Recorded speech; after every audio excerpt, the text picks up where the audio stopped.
to lecture 4. Okay. So, in the last lecture what we did was we covered the basics of the conservation equations. We found that why convective heat transfer is important across multitude of applications. Now, in this particular lecture we will first start with an interesting concept called heat lines, okay, and we will see what that is. This was first coined by Professor Adrian Bejan, okay, and since then it has been used in several books and several lectures. After that, what we are going to do, we are going to take our first canonical problem. Okay. So, we will first look at like flow over a flat plate, what the flow over a flat plate looks like, and how we can analyze the whole thing using the conservation equations that we already derived. Okay. Now, the basic, if you look at the PPT or the journal, so convection, the course structure will be, we will first do what we call forced convection. This is the convection under the influence of something, it can be pressure gradient, velocity gradient, whatever it is, right. We will also cover a class of problem after that called natural convection. Natural convection is like essentially buoyancy driven, right. So, under forced convection there are basically two parts that we will cover in details. One is external flow, and this is where the flow over a flat plate comes into the picture, and different varieties of external flow. And then there is internal flow. Internal flow is like flow through pipes, channels, enclosed channels, things like that. Similarly, natural convection will also have two parts. Okay. We can have external, you can also have internal. Okay. Okay. And then we are going to look at the turbulent convection. So, that will give you an idea that how the course will be structured. So, we have already covered like our stage 1, the conservation equations are already done, because these conservation equations form the basis of any subsequent work that we are going to do. Okay. So, under external flow we are going to first take today, later on during the lecture we are going to take flow over a flat plate. The most canonical problem that you can get, and different varieties of flow over a flat plate or flow over an inclined plate, variations of that. Now, this is very important because that will enable you to see that how from conservation equations we can use to solve this particular problem. Okay. And as I said, our methodology will be threefold. We will use analytical, okay. We will use something called a scaling concept, okay. And then we are going to use something like semi analytical, in this case it will be integral approach. Okay.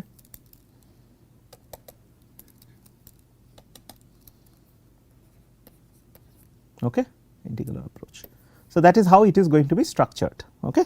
So, first before we go to the flow over a flat plate, let us first look at the concept of heat lines. Okay. So, heat lines is an interesting concept, as I said, which was first introduced by Adrian Bejan, right. So, let us see what heat lines are. Okay. Now, the heat lines, if you recall your analysis of stream function, if you do you recall something called a stream function, any fluid mechanics book this will be very common, right. Recall stream function. What is stream function? Stream function is written something like this, right.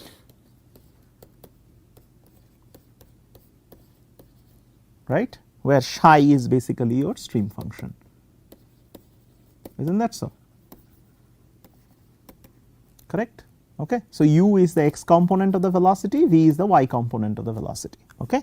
Now, why is stream function used? It is used for basically visualizing the flow field, and as you know that the stream function automatically satisfies the continuity. Okay. There cannot be any flow across a streamline, right. So, stream functions, this satisfies continuity, correct, that is the first thing, and no flow across streamlines.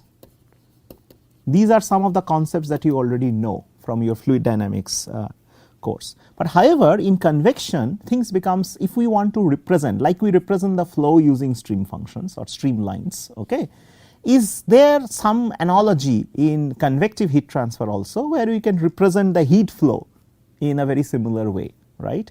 Now, conventionally in conduction, how do you represent the heat flux? Through the isotherms, right. That is how you do it, right, through the isotherms. Okay. So, the heat flux, heat flow is always perpendicular to the isotherm, locally perpendicular to the isotherms, right. But that is for no flow condition, right. So, the isotherms is an effective way of representing, okay, the heat flux or the temperatures, okay, so long there is no flow, right. But when there is flow, okay, the isotherms no longer represent the same. Okay. So, let us, so following Professor Adrian Bejan, okay, define something called HXY, okay, such that this is an arbitrary definition such that net flow of energy, in this case heat, okay, is 0, okay, across each h equal to constant line. So, this is exactly similar to the definition of the stream function, right. In the stream function, this h is basically psi and there is no flow, mass flow, okay, across the psi equal to constant lines. Okay. So, each streamline is represented like that, like psi equal to constant. Here there is no net flow of energy across those, whatever is called this function h, which we are going to call it as the heat lines, right. Okay. Now, how do you evaluate this heat function then? Okay. If we call that stream function, let us call this heat function, and whatever for constant h equal to constant lines are basically called heat lines, right, like psi equal to constant lines are basically called stream lines, right. So, how is this going to be evaluated? So, let us look at the basic definition.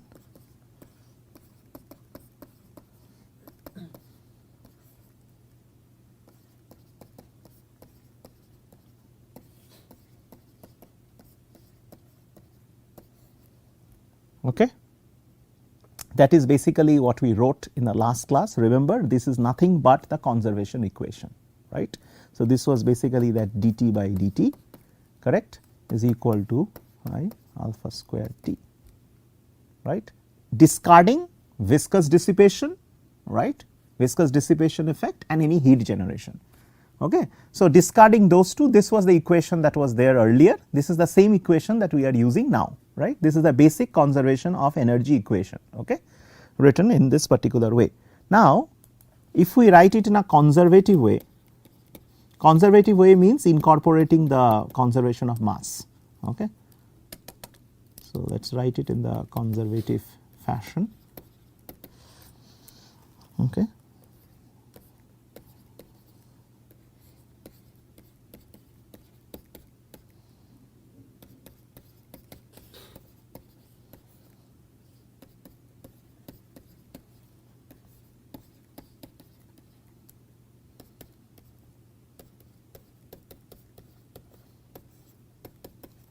Let us call this equation something, say 2, while the previous one therefore, then we can name it as equation 1 perhaps.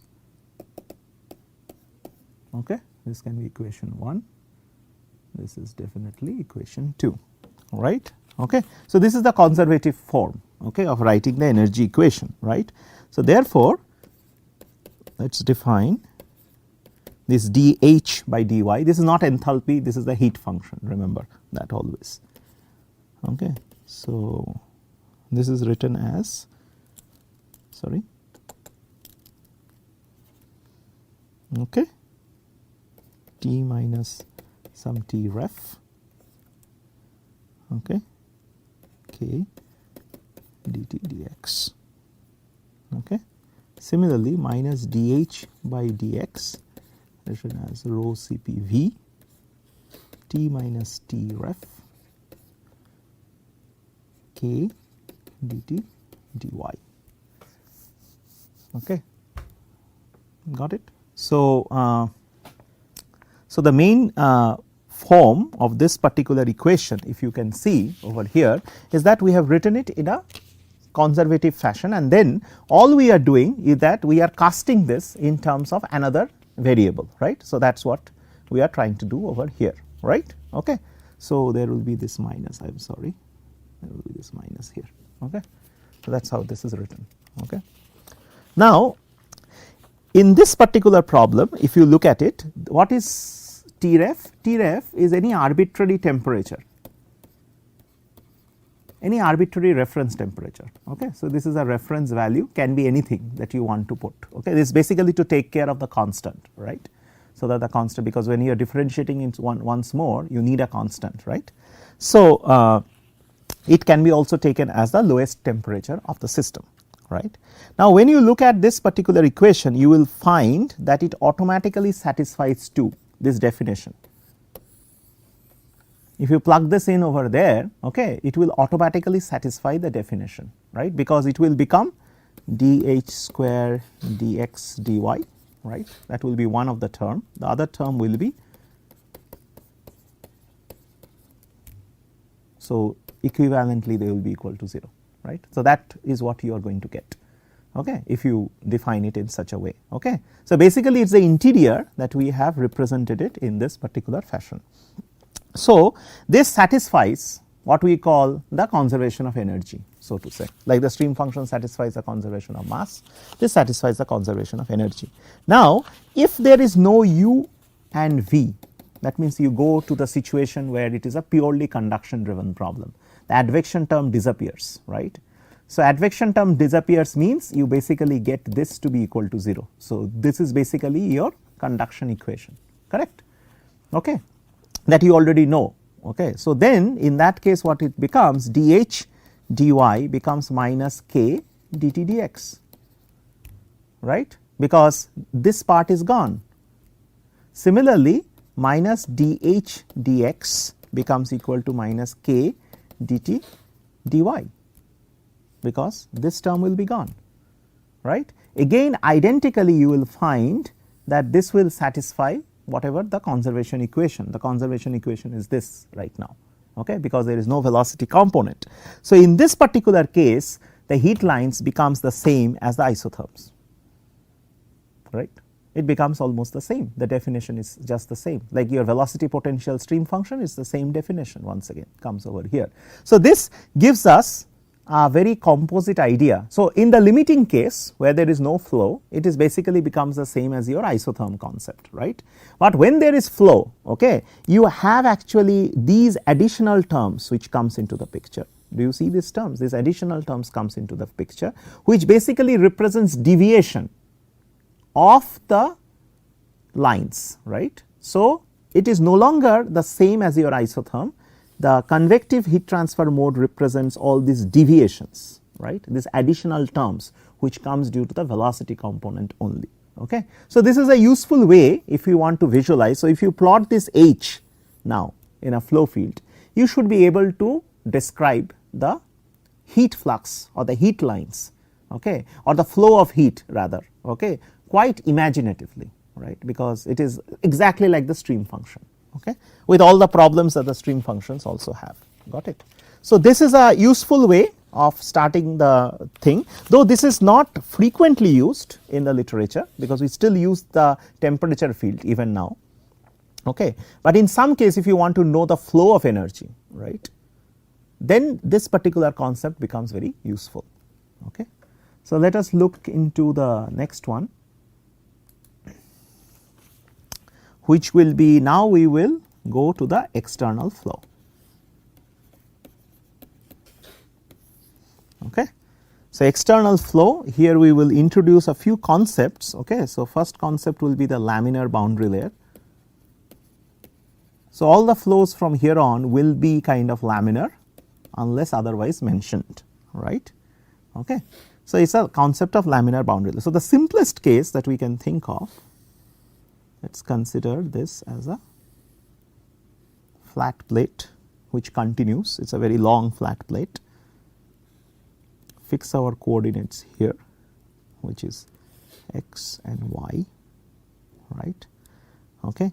There is a flow, uniform flow, which is approaching the plate. Okay. So the situation is like this, you have a plate which is being held. So if you look at the screen, you will see that there is, this is like a plate, okay, and it is being held in the flow field, okay, with the flow going over this plate. Okay. So, there is a flow going over a heated plate or a cold plate, it can be either one of them. Okay. So, in one case heat will be transferred from the plate to the free stream, or it can also receive heat from the free stream into the plate depending on the situation, right.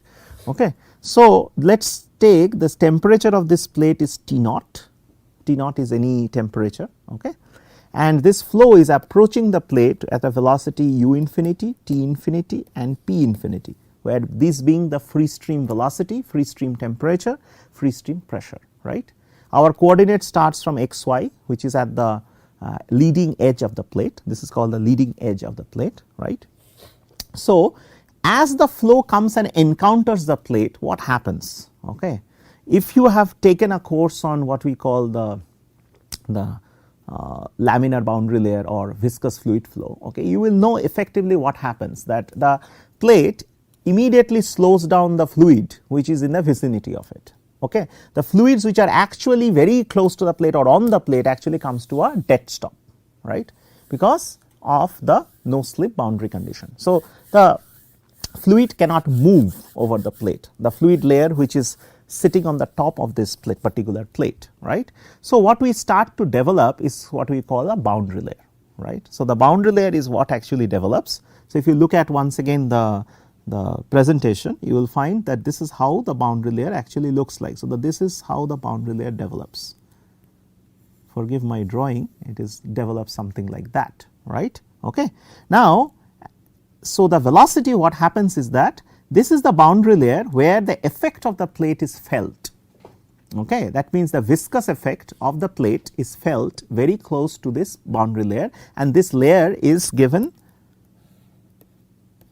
by delta. So, this delta is some number, we do not know what that number is as of now. Okay. So, this is the distance over which the flow actually senses that there is a plate and the fluid actually slows down, right, okay, progressively. So, if you look at the typical velocity profile anywhere within the plate, okay, what you will find is the following, right. So, let us take this as the edge. So, the fluid velocity is basically 0 at the surface of the plate. Okay.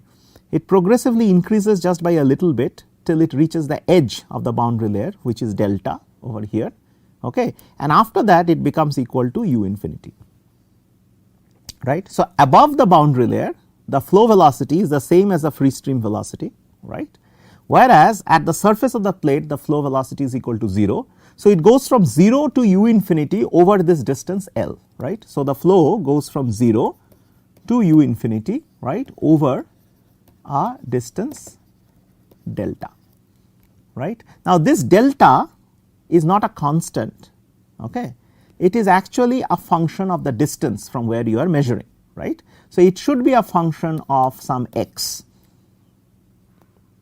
right. So, it should be wherever you are measuring, for example, delta here is obviously more than the delta here, right. Okay. So, this delta here, of course, I have shown that it increases. So, it increases in a certain way, okay, this delta. So, it is a function of the distance from the leading edge from where you are actually measuring the whole thing, correct. Okay. So, this is how the velocity profile actually looks like. Okay. So, progressively if I draw the velocity profile over here, it will look something like this, and at the free stream it will become u infinity, right. Okay. So, that is how the velocity profile actually looks like. Okay. So, it once again goes from 0 to u infinity over a distance delta, got it. Okay. So, in this particular case, let us assume one other thing, that the plate is heated. So, T naught is greater than the T infinity, which is a free stream, okay. And so, the incoming temperature, incoming flow, incoming pressure are all constant, okay. So, they are all uniform, okay. It is only after they encounter the plate the velocity profile starts to show something like that, right. So, what will happen to the temperature profile, right. So, this is the same thing that I am redrawing, okay. Once again this is the same x and y, okay, same x and y. Remember, T naught is greater than T infinity. So, at the surface of the plate, what do you think the fluid temperature will be? It will be the same as the temperature of the plate, right, because they are in thermal contact with each other, right. So, once again you will get a profile which is similar to this, right, whereas this is the profile. Okay. So, here it will be T naught, okay, and it will be T infinity at the edge, right. Okay. So, once again it goes from T infinity to T naught, right, over a distance, let us call that distance delta t. Okay. This delta t is not the same as delta, we will soon see why. Okay. In some cases it can be, okay, but in most of the cases it is not. So, once again we get a profile something like this if you look at it. Okay. So, here also we see that over this distance delta t, okay, the temperature goes from T infinity to T naught, right. Okay. So, this particular variation of delta t, right, this is called the thermal boundary layer. This is the region where the temperature field sees the effect of the plate. Okay. This is called basically the velocity or the momentum boundary layer. Got it? Clear up to this part? Okay. So, as we can see, there are two takeaways. As soon as the flow comes in contact with a plate, first the momentum gets affected, right. Similarly, the temperature also gets affected, because as we saw that the momentum from the conservation equation, the momentum field is inbuilt, right, into the temperature field. So, as soon as the momentum gets influenced, the temperature also gets influenced, right, but they do not get influenced over the same length scale, right. One is delta, one is delta t, whether they are same or they are different, that we will see slowly later. Okay. But there are two distances. One distance across which the momentum effect is felt, that means there is a plate, the flow senses that there is a plate. Beyond this distance delta, the flow senses that there is nothing. Okay. So, it is almost akin to the case that if you are walking, okay, in a very crowded place. Okay. So, let us say there is a particular shop which is selling a lot of, say there is a sale going on. Okay. So, there is a lot of people who has converged.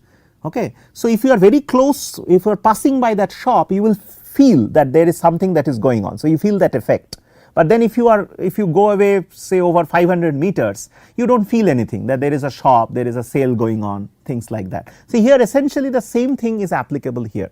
The flow does not sense that there is a plate. So, similar with temperature, similar with respect to the momentum. In both cases, beyond a certain distance, the plate neither sees the temperature of the plate, that means there is no heat, I mean it does not sense that there is a heated plate placed in the flow field, and same happens with the case of momentum as well. Okay. So, that is the most important takeaway concept over here. Okay. So, now if that is the thing, okay, let us look at that why this entire thing of boundary layer and other things are important from an engineering perspective. Yes, there is a boundary layer. Yes, there is a region over which the flow and the temperature profile do get affected, but as an engineer, if you are an engineer and if you are looking from an engineering perspective, you might want to ask the question, why do I need to know all those things, right? Can't I get away with the whole thing and not bother that there is some layer over which the flow and the temperatures are affected? These layers are very small actually, they are very small compared to the extent of the plate. So, if the plate is a big length scale L, this is at least one order, that means at least 10 times lower than the length scale of the plate, right. So, to give you an analogy, if this is 1 meter long, this will be 1/10 of a meter. Okay. That also is putting too much, but it is restricted over a very small length scale. Okay. Regardless of what that value is, that is different, but we know that it is only over a certain distance over which it actually influences, small distance. Okay. So, from an application engineer point of view, you want to know why is this important at all, right. I might as well not bother about all these things, right. Okay. So, the application, two questions that the application engineers have to answer, and I would put these two questions in bold. As an application engineer, you will be bothered with it, right. One is the drag and one is the heat transfer coefficient.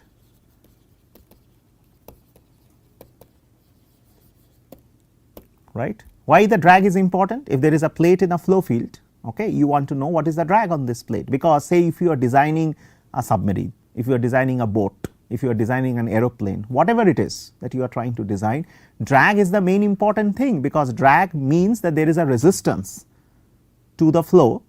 That means that you are feeling a resistance, your aircraft or whatever that is you are designing, you are facing some kind of a resistance, right. So, to overcome that resistance, you need to spend some energy, you need to put fuel and things like that. So, drag is actually a quantity that determines that how much money you are going to put in, right. Similar goes for the heat transfer coefficient. Ask any engineering guy, they will be interested, any industry guy, they will be interested, what is the heat transfer coefficient that you have, okay.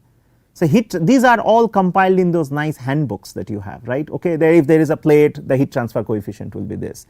So, these correlations are required for a design engineer's point of view. From a thermal design engineer, he wants to know what is my heat transfer coefficient. If the heat transfer coefficient is high, I will design it in a certain way. If it is low, I will design it in some other way, right. So, these two questions, as you will appreciate, forms the fundamental questions that any thermal systems engineer or any engineer, as a matter of fact, working in this field will need to answer. Okay. Is this linked with the boundary layer question? That means, is this linked some way that you need to know about the boundary layer to know about this drag and heat transfer coefficient? You bet yes. So, in the next lecture, we will see that how this actually translates, that how to answer these questions, you need to know that how the boundary layer actually behaves, right. Okay. So, we will see you in the next lecture starting from here.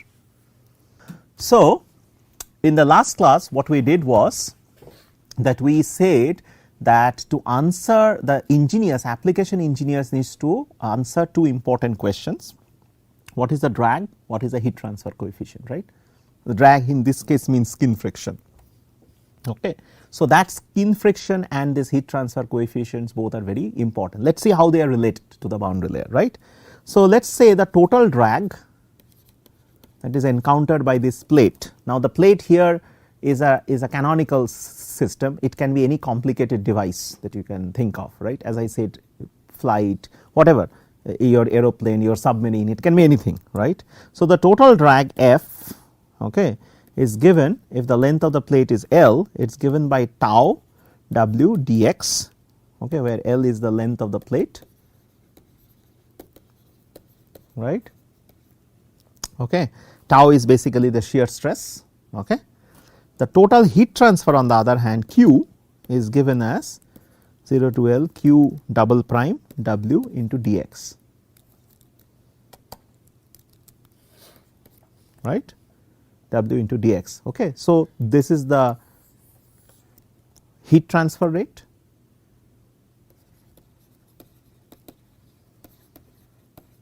and this is basically the total drag. So, there are two questions over here, right. These two expressions, you know, this is how to calculate, correct. Okay. So, this Q double prime, what is this? Q double prime is nothing but what we call the wall heat flux, right, heat flux. Okay. And what is tau called? Tau is a wall shear stress, right. So, that would mean that you need to know that what is the heat flux at the wall, you also need to know what is the shear stress at the wall, right. So, what is Q? Let us look at it. What is Q double prime, right? Q double prime, that means if you know Q double prime, you can easily integrate this fellow over here to get the total heat transfer rate, right. So, the wall heat flux, if you talk about it, is basically given as H into T naught minus T infinity, correct. This is what the application engineer wants, right, that H, and it is T naught minus T infinity. T naught is a wall temperature, okay, and T infinity is what? T infinity is basically the free stream temperature, right. H is some kind of a combined number, right, which gives you that how much is the heat flux, the wall heat flux, right. That is what your aim is, right. Now, this H, you would be immediately elated, oh, there is a number called H, this is like the heat transfer coefficient, this is the heat transfer coefficient, right. Now, you will be elated to see that, oh wow, now we have a heat transfer coefficient. So, it is very easy, right. But problem here is this heat transfer coefficient H is not a function of the properties. This is not like your K, not like your thermal conductivity.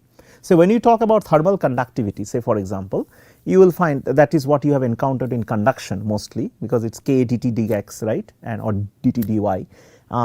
When you talk about thermal conductivity, it is a property, right. So, you know the fluid, you know what its property going to be. So, it is there in different handbooks, okay, and all over the place. But when you talk about H, okay, H is no longer a function of the property, right. H depends on the geometry, it depends on the flow field, it depends on the Reynolds number, it depends on the whole gamut of parameters, okay. So, naturally there is no universal number that actually represents H. So, if I give you the flow, say there is a flow of water over a flat plate, okay, and you ask me what is H, I said I cannot tell what is H, right.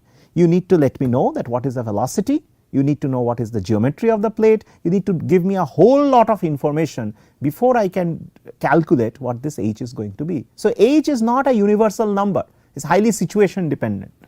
For the same system you can have different values of H, right. So, but we can see that H somewhere depend on K, there must be some dependence somewhere with K, right, because if you are dealing with say two different completely different materials, you will have different H, right. It also depends somewhat on the flow. These are your common sense intuitions, right, that there will be some dependence on the flow, that means how high the flow field is. Say for example, going back to the same original problem of your drinking tea, right, if you blow very hard, okay, your thing becomes cold, the tea becomes colder real quickly, right. So, somehow you are doing something to enhance the heat transfer coefficient, correct, by blowing hard, okay. So, your intuition tells you that if I blow hard, right, or blow at a high velocity, probably I am doing something which enhances the heat transfer coefficient, right. Now, instead of tea, if it is some other material with a very low thermal conductivity or something like that, you will find that it will not be that easy to cool down this whole thing, right. So, you know that there are some property dependencies, there are some flow dependencies, okay, but there is no universal concrete thing that I can say, that I can compile, okay, in a tabular form which will say this is the value of H, you just take it, this is the value of H, that is not possible, right. So, the heat transfer coefficient over here is not a universal number, that is the first thing, okay. Similarly, the wall shear stress is given by mu, this you already know, okay, evaluated at y equal to 0, right, that means it is evaluated at the wall, right. So, what does this mean? This means that the velocity gradient, okay, evaluated at y equal to 0, that means if this is the plate, right, this is the velocity profile how it looks like, I am concerned about the slope at that particular point, right, okay, to calculate what will be my wall shear stress, got the point, right. Now, imagine this particular situation, your boundary layer as I said looks something like that. So, at each point, this is the profile here, this is the profile somewhere there, right, you see this kind of a profile, right. So, this particular at this particular point in the wall, which is basically y equal to 0, right, this slope du by dy at y equal to 0 will show variations, will it not? It will show variations, right, because you can clearly see that the slope should change, right, because it is going from 0 velocity to u infinity over this length scale delta, okay. So, 0 and u infinity are the same, right, but delta is increasing, delta is actually increasing, right, from how I have drawn this particular profile. So, naturally the slope over here will change quite a bit, right. So, as you can see that we need to know that slope in order to evaluate what will be this tau wall, right. This wall shear stress, evaluation of this wall shear stress requires a knowledge of what is the slope at the wall, what is the velocity gradient at the wall. Now, how can you determine the velocity gradient at the wall without knowing what the boundary layer actually looks like, correct? There is no way. You need to know how the boundary layer is actually growing, you need to know the exact variation of the velocity field before you can evaluate what will be the gradient at the wall, right. So, you can appreciate the fact that if you do not know the boundary layer, right, there is no way you can calculate the shear stress at the wall. How can you, right, because you need to know that slope, right. That slope, okay, depends on how your delta is and how the velocity profile is. So, both of the velocity profile in the boundary layer is, right. So, both delta and the variation of velocity boundary or the functional variation of velocity boundary layer velocity profile inside the boundary layer, both are important, right. So, two important things that you can take from here, one is delta, what is delta, right, we need to know something about that, and how u, right, varies with delta, right. Once you know these two information, right, then you can evaluate this tau wall, right. Is a clearly the thing, right. So, tau wall, so now we have clearly established, to know the drag you need to know tau wall. To know tau wall you need to know the velocity profile at the wall, right. To know the velocity profile at the wall you need to know the velocity field and delta. That means you need to know about the boundary layer, correct. So, as an application engineer, unfortunately you do not have a easy way out, correct. Okay. Now, let us look at the heat transfer part, right. So, this you said, okay, we agree that drag requires the velocity profile at the wall. So, we need to know about the boundary layer. Okay. Let us look at the heat transfer, that how. So, heat transfer we already defined that this is the case, right. It is represented by H into this, right. So, let us look at whether this can be. Now, if I say that Q is equal to H T naught minus T infinity is equal to minus K dt by dy at y equal to 0, okay. That means, just think about it, what I have written. I have written that the heat transfer rate, okay, or the heat transfer, the wall heat flux, okay, Q double prime is given by the heat transfer coefficient multiplied by some delta T. This we already know, right. This is equal to what we call the conduction, okay, at the wall. That is how this is written, K dt by dy at y equal to 0, right. So, this means that once again, if you have the slope at the wall, right, this is the T, variation of T. Once again, we are concerned about what is the value of that slope of the temperature profile at the wall, okay, and this is nothing but the conduction heat flux, correct, minus K dt by dy. This you are very familiar with, right. Now, the question is, oh, you are doing convection so far, how come this conduction comes into the picture, how come these two things are actually close to each other, right, how are these two things equal.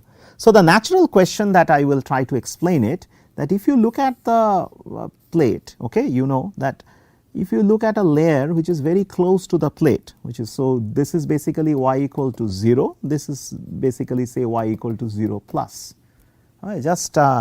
Just here the fluid which is adjacent to this wall is basically motionless, right. Why? That is because of the no slip, right, motionless fluid. So, it is almost like this layer of fluid is actually sticking to the surface, there is no motion of the fluid, okay. So, they stick to the wall, correct, okay. There is no slip, obviously no slip condition, okay. Hence, if there is no motion, right, the heat transfer from the wall to this adjacent layer of fluid will be only due to convection.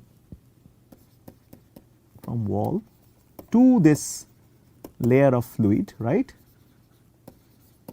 layer of fluid will be due to conduction only.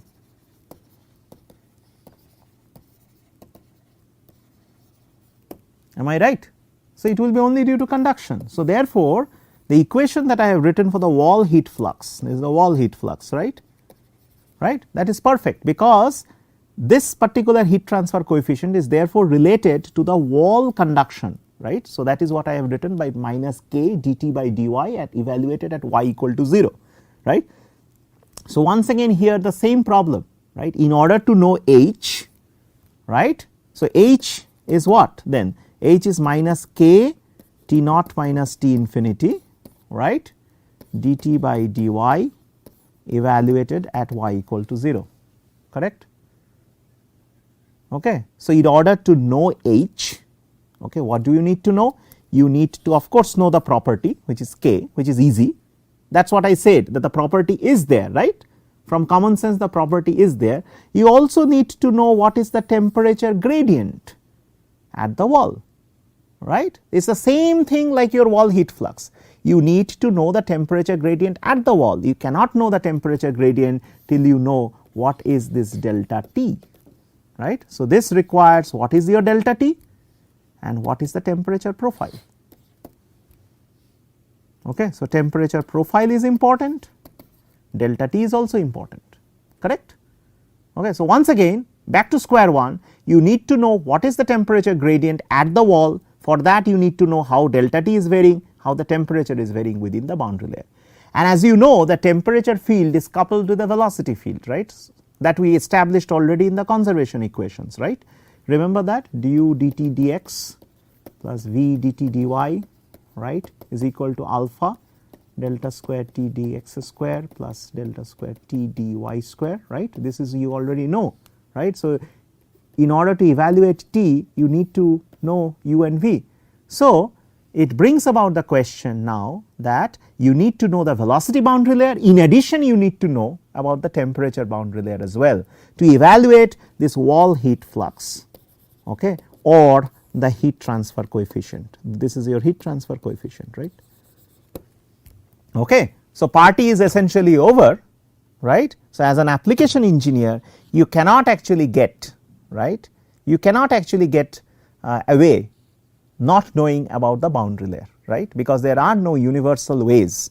Okay. There is no one fixed number like k, you cannot quote a number like k for this h and for this the velocity as well. So, drag and heat transfer coefficient, if your boss asks you evaluate those, right, you need to know what is your boundary layer equations, right, how the boundary layer is, right. Okay. So, h in a nutshell is a function of geometry, flow, properties, etc. You need to know all those things, got it. Okay. So, this brings about the point. So, I have established why we need to do all these things. Okay. So, let us look at now the boundary layers properly and try to see that if there is a way by which we can find out answers to our queries. Basically, we need two gradients, one is a velocity gradient, one is a temperature gradient at the wall. If we can get those two numbers, it is basically the gradient at a point. So, it is basically that value. If we know that value, we are done. Okay. So, all this conservation equations, all going through all these problems is basically to get two values, right. So, the basic governing equations, let us write it once again. You already know this from the last few lectures and I am writing it in 2D. Anything can be projected to 3D also. So, this is the continuity, the first equation, right.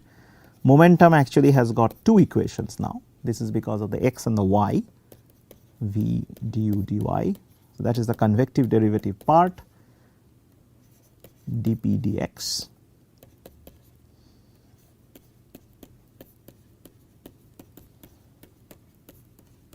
That is the Laplace, that is the viscous term, the last term that I wrote. Similarly, there is a y momentum equation, one is x and one is y for the configuration that we showed you guys.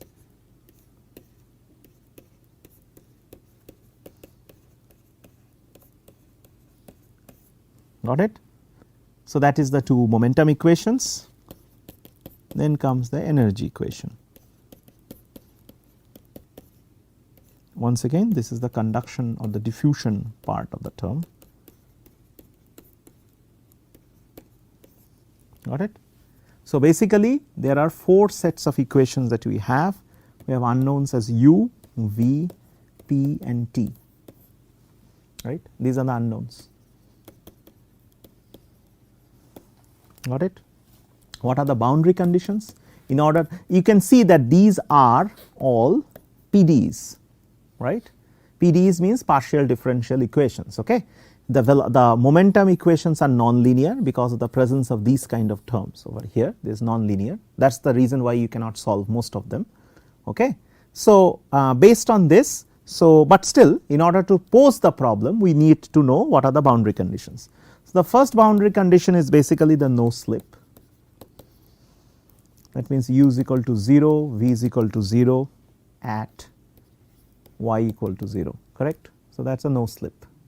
No slip, no penetration boundary conditions. Okay. That means this plate is not porous also. That means there is no the flow cannot go through the plate. Okay. So, this is a perfectly impervious plate to begin with. We will see porous examples also later.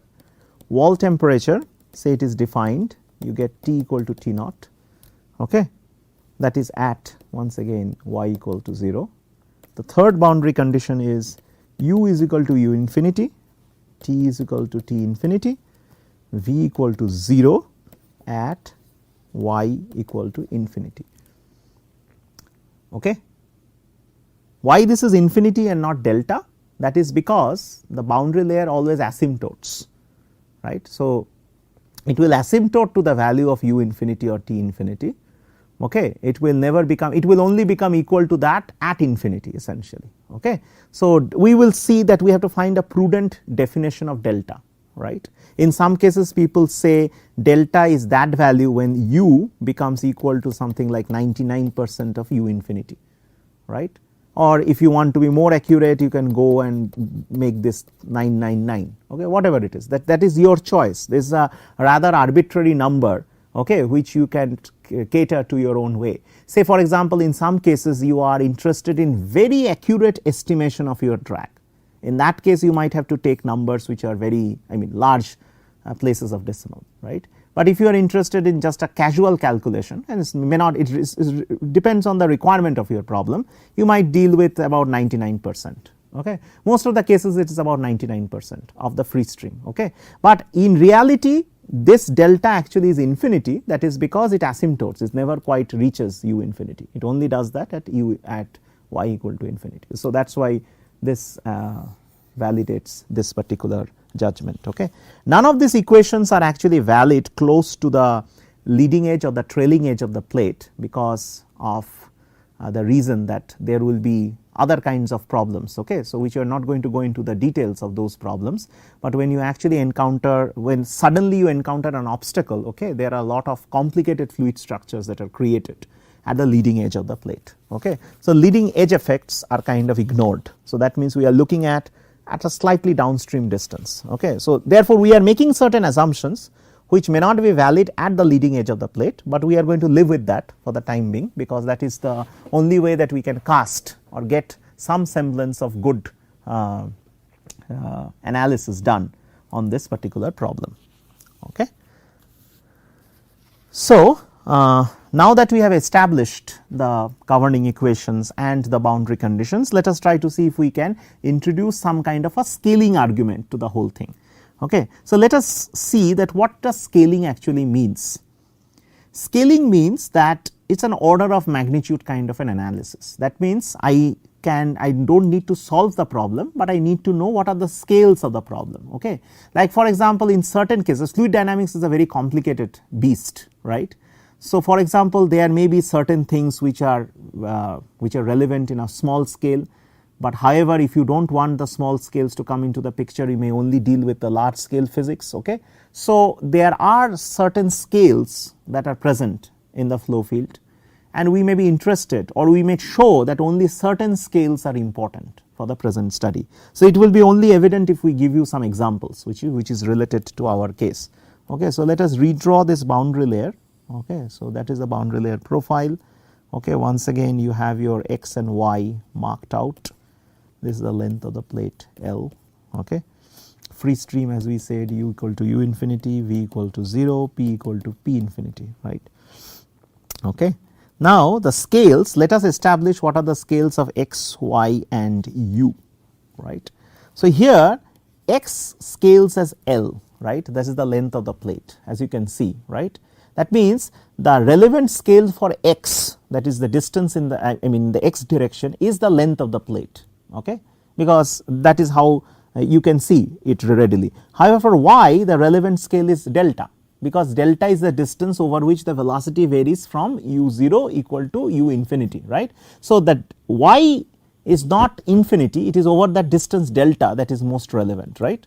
So, that is the relevant variation of delta, and u is of course dependent on u infinity, right. That is the scale of u, right. Okay. So, in view of these three numbers or three scalings, okay, let us write the x momentum equation, right. Okay. So, the x momentum equation, only the x momentum equation we are writing, v du dy,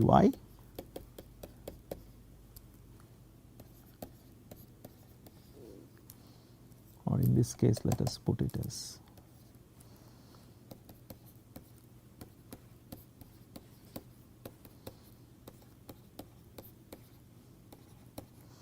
okay. Now, let us put the scaling arguments inside this thing. Okay. So, for example, u scales as u infinity. So, the first term is u infinity into u infinity by L, okay, because x scales as L. So, we are just putting the relevant scales over here, right. This will be v, we do not know the scale for v as of now, u is u infinity, y is delta. So, that is the second term over here. Okay. Then comes pressure, let us take it as P over here for the time being, given as rho into L, because x is once again scales as L, right. Then there is gamma u infinity divided by delta square over here, right. So, that is given as delta. Okay. Then there is u infinity divided by L square, right, because x scales as L square. So, these are the relevant scales, okay, or the relevant orders of each of the individual term of the momentum equation, right. Okay. So, in this case it is quite evident that if we simplify the problem a little bit based on this, right. Okay. So, if we look at the continuity equation here, that is equal to 0. So, if you look at the continuity, it is u infinity by L, okay, that should be the same as v by delta. Okay. So, v will be given as u infinity delta by L, right, correct. That comes from the continuity equation, because u and v has to be of the same scale, of the same order. These two terms has to be of the same order, right, because otherwise you can actually neglect the other. So, if one term is it's like a balance, right. If one term is very small, one term is very big, you can obviously throw away the small term, right, in certain approximate cases. Okay. So, in this particular case, now if you back substitute this over here, okay, you will find that both the terms will now become u infinity square by L. That means none of these two terms are actually irrelevant. That means the two terms, the convective terms in the momentum equation, they are of the same order, right. And then you have P by rho L, then you have this by delta square and gamma u infinity by L square, correct. These are the terms that you have. Now, a ready inspection between these two terms will reveal a interesting story. What is that? U infinity by delta square, okay, is obviously much greater than u infinity by L square. Why? That is because your delta, as we said initially, this delta is much smaller than the length of the plate, correct, because it varies, the boundary layer varies over a very small distance, right. So, in an order of magnitude analysis, what we are trying to say is, therefore, d square u by dy square is much greater than the d square u by dx square. So, basically the axial variation of the u velocity, or rather the viscous term due to that, is negligible compared to the viscous term that you generate because of the transverse direction, right. So, the equation becomes very simple. In that case, you get u du dx plus v du dy minus 1 over rho dp dx plus gamma del square u del y square, right, because we have got rid of the x term now, got it. Okay. So, similarly, now let us look at we should look at the y momentum equation now also, right. So, the y momentum equation now needs to be looked at. So, in the next class what we are going to do, we are going to look at the y momentum equation and try to see that what we can get out of it. Okay. So, in the next class, so the x momentum is very clear, we have got rid of one term. Now, let us look at the y momentum equation and see that what we can extract out of this, because still there is a pressure term which is hanging around over there, right, about which we do not have much of an idea. So, let us see that how the y momentum equation can come in handy. In the last class we did the x momentum equation, reduced it in the boundary layer by assuming that the delta, the thickness over which the that is the thickness of the boundary layer, and the velocity varies over that small thickness is much less compared to the variation of velocity in the x direction essentially, right. So, that was the main conjecture where we said that this variation is a lot sharper, lot higher compared to the variation in the along the length of the plate. That was the main understanding, right. So, the y momentum equation, if you write it, is dv by dy dy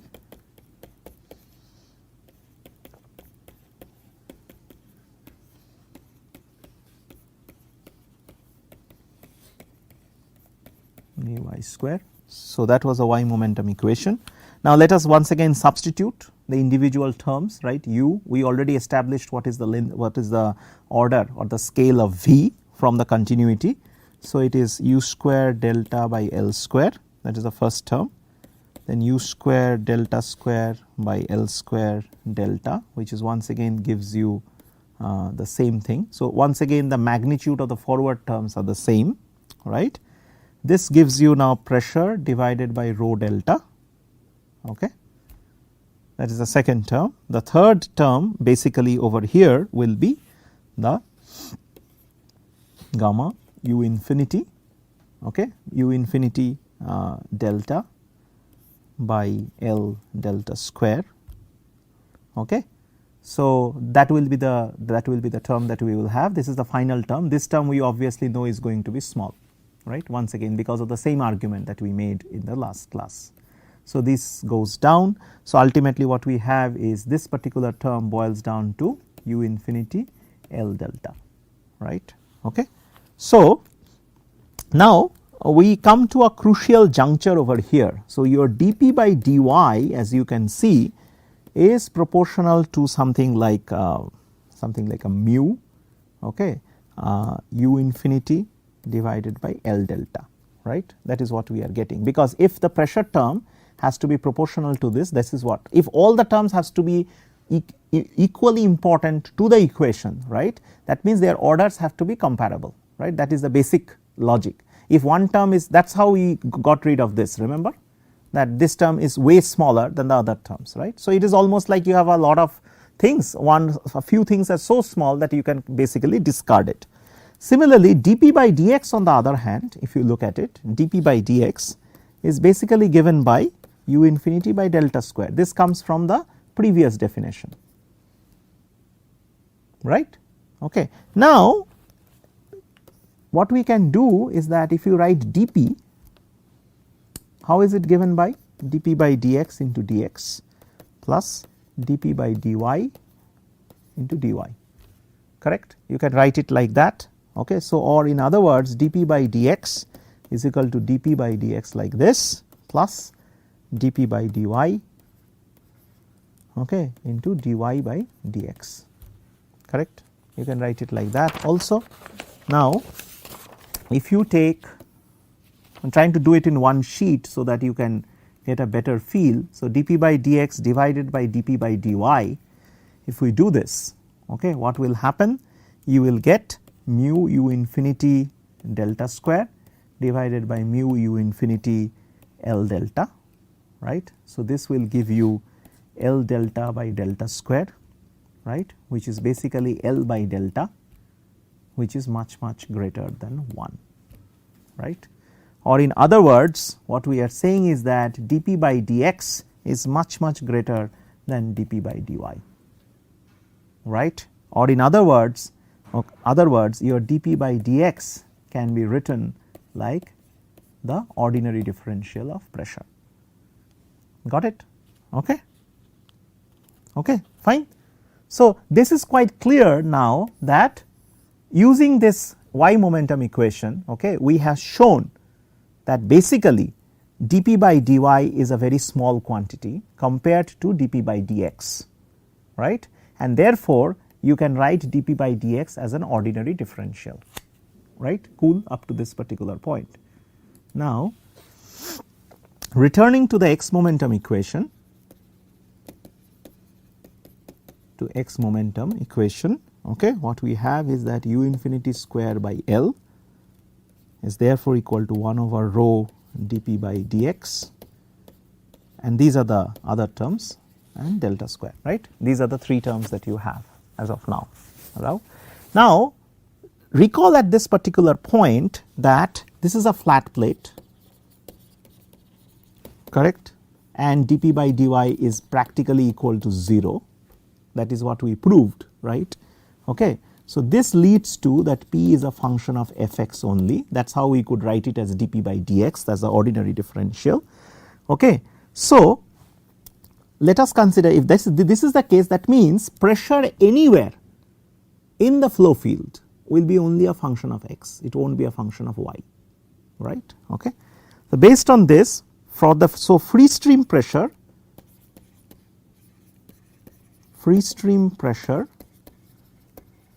at y equal to infinity, right, okay, will be the same,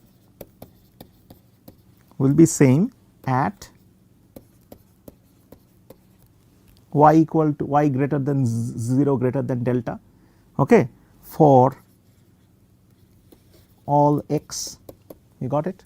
So across anywhere in the boundary layer at any distance from the leading edge, right, your pressure within the boundary layer will be the same as whatever is the pressure that is outside the boundary layer. That means as if the outside boundary layer pressure is imposed within the boundary layer, got it. That is what it means, okay, because there is no variation with respect to y, there is no variation with respect to y, correct. So the whatever is the free stream pressure, however the free stream pressure varies, okay, that is what is imposed within the boundary layer, correct. Okay. But the free stream pressure, unfortunately, in the case of a flat plate with a uniform flow is basically equal to constant, right. So that means the pressure within the boundary layer will be also constant, right. So in other words, it says that dp infinity by dx is equal to 0, right. So that means your dp by dx is also equal to 0. So that means inside the boundary layer in a flat plate there is no pressure gradient, right. There is no pressure gradient in a flat plate. Remember, I am emphasizing on the word flat plate, okay. Do not try to apply this result to an inclined plate and things like that, we will see what that is. But two important concepts that you are taking out from here, one is pressure variation in the y direction is negligible. Second thing is that the free stream pressure is imposed within the boundary layer. So if the free stream pressure varies with x, the pressure within the boundary layer will also vary with x. In this case, the free stream pressure is constant, it does not vary with x. So the pressure within the boundary layer also does not vary with x, right. Okay. So based on these two, therefore we are left with only two terms. One is the convective term, which is u square by L. Remember, the two terms in the convective derivative the convective acceleration are the same order, right, this u square by L, and that must be the same as u infinity by delta square, which is the other term, which is the viscous term on the right hand side of the equation, right. So based on this, you can readily get that your delta square will now become ul by u infinity, got it, if you just compare the order. So therefore delta square can be also written as mu L by rho u infinity, okay. So delta can be written as mu L by rho u infinity, which is also nothing but Reynolds number with respect to L by this, okay. So delta by L, okay, is varies as Reynolds number to the power of minus half, okay. As you know, the definition of Reynolds number is what? Rho u, okay, rho u infinity in this particular case, rho u infinity into L by mu, right. So that is the definition of Reynolds number, right. So you can see that your delta by L, okay, varies as Reynolds number to the power of minus half, okay. So that means what is delta by L? Delta by L is basically the ratio, you can also call it something like a slenderness ratio of the boundary layer, right. That means delta by L, okay, should go up, right, as Reynolds number if the Reynolds number goes up, what happens? 1 over the Reynolds number becomes, so you can see that once again this is given as Reynolds number to the power of minus half, right. This is 1 over the Reynolds number, right. Okay. So, if the Reynolds number becomes a very big quantity, as you increase the Reynolds number, what will happen? As you decrease the Reynolds number, what will happen?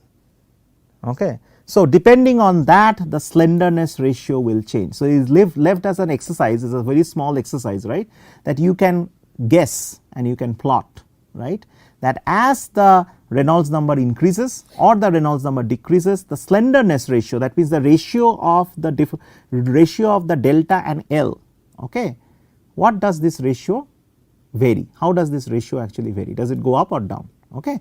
But as you can see that Reynolds number is actually a large number usually. We are dealing with flows which is much greater than Reynolds number is much greater than 1, right. It is not a Stochastian flow, right. It is laminar, but still the Reynolds number is high, right.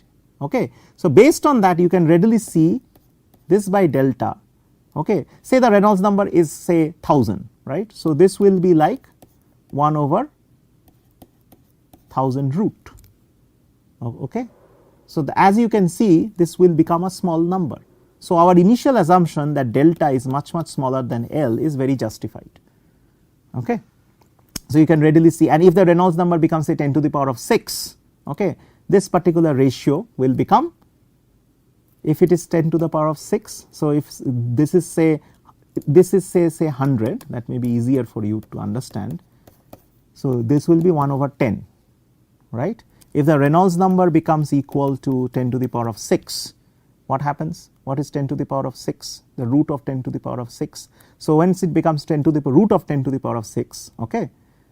So, you can see this delta by L, okay, will become something, okay, say it is 10,000 it becomes, right. So, as you can see this number is even smaller, right. So, that the difference between delta and L is substantial, okay. So, the slenderness essentially increases, right, as you go on increasing the Reynolds number, okay. So, that is the takeaway point that is coming out of this particular exercise. Got it? Okay. Now, for any, if we just replace L by any measurable, any reasonable x,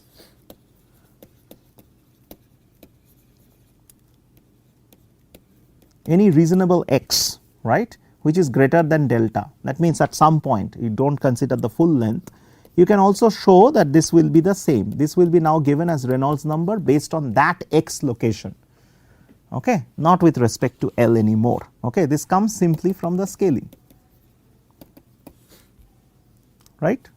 So, if we now know this, can we calculate the wall shear stress? Because as we know, as engineer, our main aim was to find out the drag. So, the wall shear stress in this particular case will be tau is equal to mu du dy, which basically is mu u infinity by delta, right. Delta we already know, that is L into Reynolds number to the power of minus half. So, therefore, this gives tau as rho u infinity square into Reynolds number to the power of minus half, right. Okay. Skin friction coefficient, if we talk about, because some engineers will talk about skin friction coefficient, CF, that will be equal to tau divided by half rho u infinity square, that will become Reynolds number L to the power of minus half. Got it? So, all these things happened without any detailed analysis, no detailed analysis. We did not do any detailed analysis at all, right? Correct. There was no detailed analysis, there was no real math that we solved, okay. Yet we found out what is the functional variation of CF, right, or what is the functional variation of tau. We know that tau now depends on the Reynolds number in a certain way. So, as you increase or decrease the Reynolds number, tau actually increases and decreases accordingly, okay. So, these are all without any detailed analysis. So, that is the powerful nature of the scaling, okay, that without doing any detailed math we are able to identify the key functional groups over which the CF, tau and all these things will depend. We also know how the boundary layer thickness will depend compared to the distance from the leading edge, right. But why then we need to do a comprehensive analysis? Simple reason is that we do not know what sits here. These are all scales, that means within one order we are correct. Okay. So, but there will be some coefficient, some number that will sit here, right. So, in this some number can be say 5.2 into Reynolds number of minus half, that may be the actual answer. But this 5.2 you can never get through scaling arguments. For this you need to solve it in details, right. So, that is there lies the caveat, okay. But you still know that what is the significance, what is the functional numbers or the non-dimensional parameters over which skin friction coefficient should depend on. So, this is a good back of the envelope calculations that one can do to easily get an answer to this particular question, got it. Okay. So, now let us look at the thermal boundary layer now. So, the thermal boundary layer as we know is like this, once again looks something like that. This is T naught, this is T infinity, this is your delta T. As I said that delta T and delta we still do not know the association, but we know that delta T is basically the thermal boundary layer, okay. And we know H is nothing but minus K dt dy at y equal to 0 divided by T naught minus T infinity, right. Or in other words this will become K some kind of a delta T by the thermal boundary layer thickness divided by delta T. So, this will become K over delta T. So, as we know that your heat transfer coefficient is proportional to the inverse of the thermal boundary layer, because K is a constant normally for all applications. Okay. So, the heat transfer coefficient is inversely proportional to the thermal boundary layer thickness. Okay. So, as the thermal boundary layer thickness becomes very large, H becomes very small. If the thermal boundary layer thickness is very small, H becomes very large, right. Okay. So, this is a H is therefore equal to 1 over delta T. So, that means if we can evaluate what this delta T is going to be, okay, you can easily say what will be the dependence of H. So, like we determined that delta is proportional to L to the power of minus half, okay, that we did, right. Similarly, if we can establish a similar thing for delta T, that means the thermal boundary layer thickness, we are done, right. So, if we can establish something which is similar to this needs to be determined,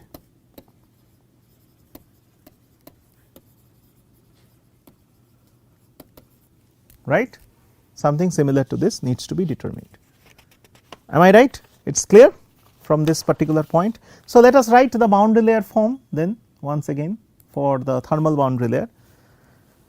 So, it is what u dt by dx plus v dt by dy is equal to alpha delta square t by delta y square. Once again I have not included the axial gradient simply because for the same reason as previously mentioned that this is the boundary layer form. So, delta t is much smaller than L, right. That was the original form that we had. Same thing is valid for delta t. We do not know that whether delta t is greater than delta or not, but at least we know that it is much smaller than L. So, we can neglect that particular gradient.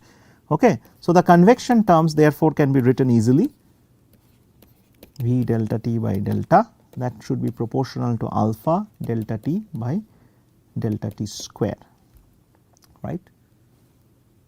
Okay. So, now we need to develop something on this delta t. What is this delta t? What it can be, right? What will be the expression for that? This is the order form, this is the scaling form of the energy equation, right.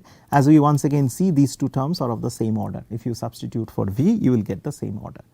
Now, there are two situations that are possible. Situation 1, when delta t is much greater than delta, that is the first situation, right.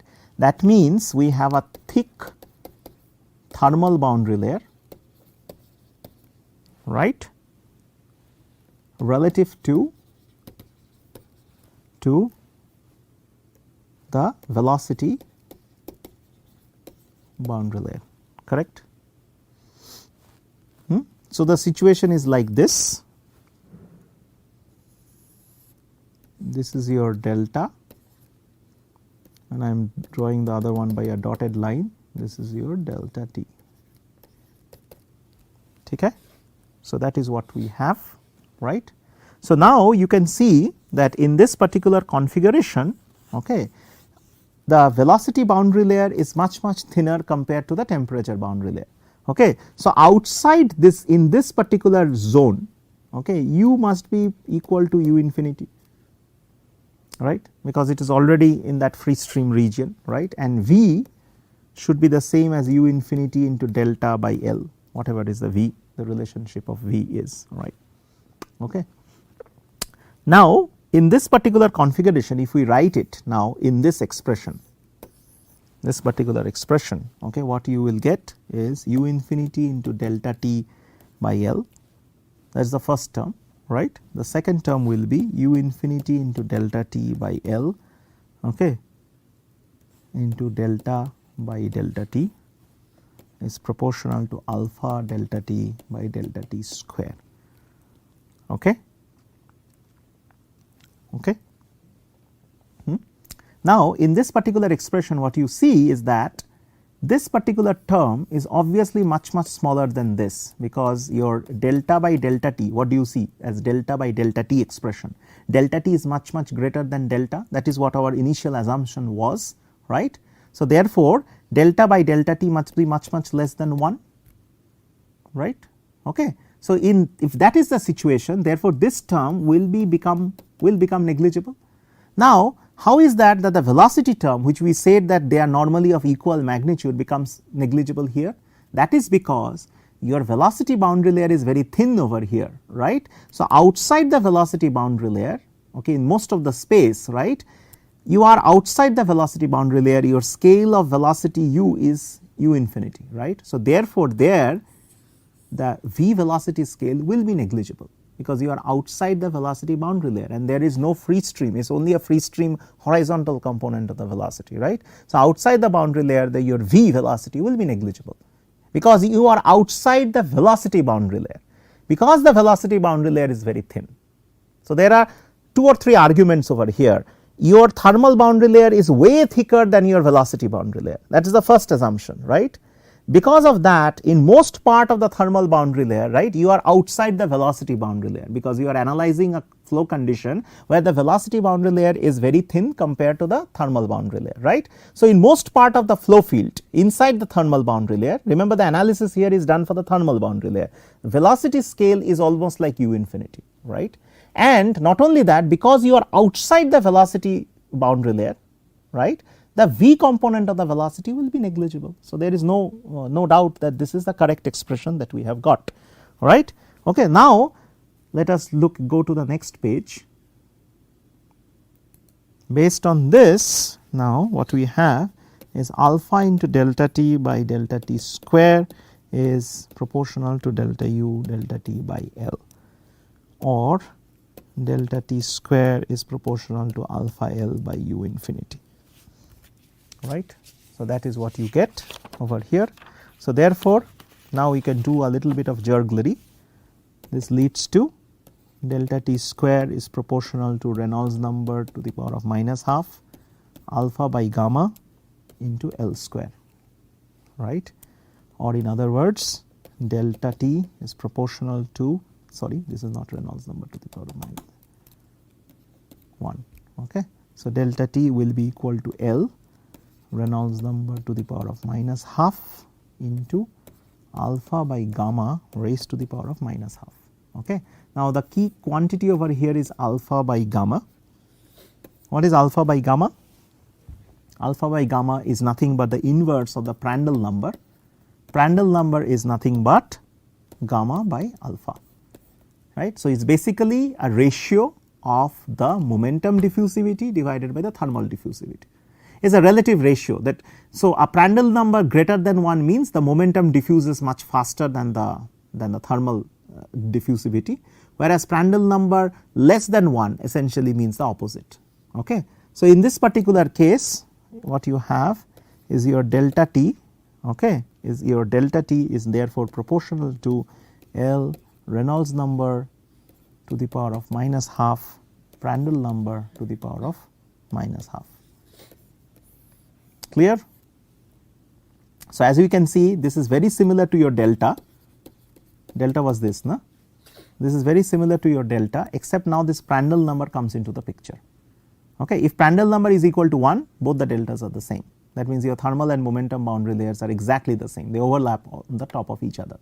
Okay. So, knowing one is equivalent to knowing the other, right. But on the other hand, in this case we have found out an expression which relates the thermal boundary layer with the Reynolds number and with the Prandtl number of the flow field. Prandtl number is a property dependent parameter, remember that. Okay. So, these are the two important things, and this is valid, okay, for Prandtl number much greater than 1, right, because your delta t was much greater than delta, right, because your delta t was much greater than delta, correct. Okay. So, the Prandtl number is obviously much greater than 1, okay, or rather I am sorry, the Prandtl number, extremely sorry over here, delta t is much greater than delta. So, Prandtl number to the power of minus half is much greater than 1. So, therefore, this leads to Prandtl number to the power of half is much less than 1. Okay.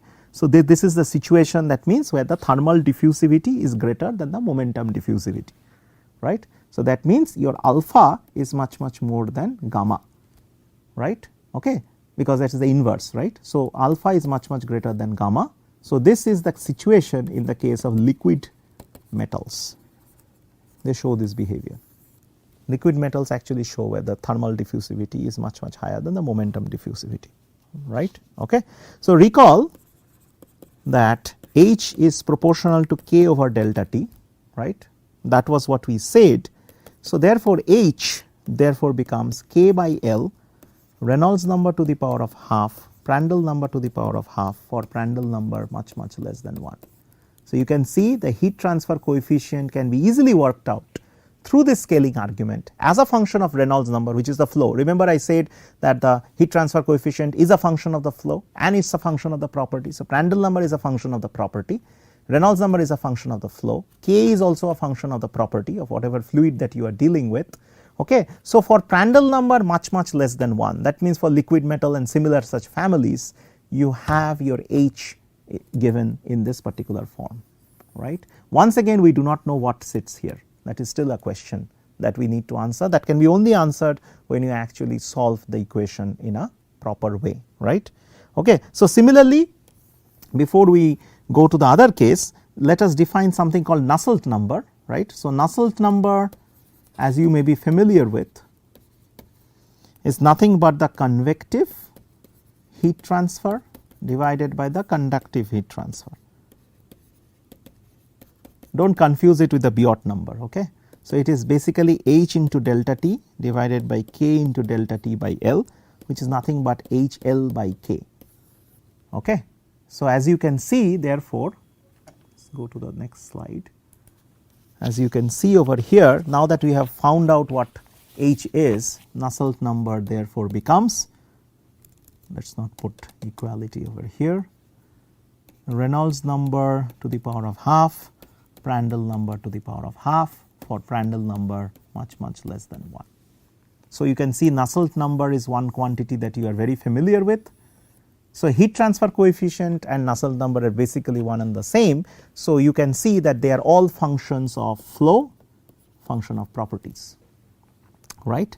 So, we have looked into the case of a thick boundary layer. Next class what we are going to do, we are going to look at the case of a thin thermal boundary layer. Okay. So, that will be the topic for next class. Thank you.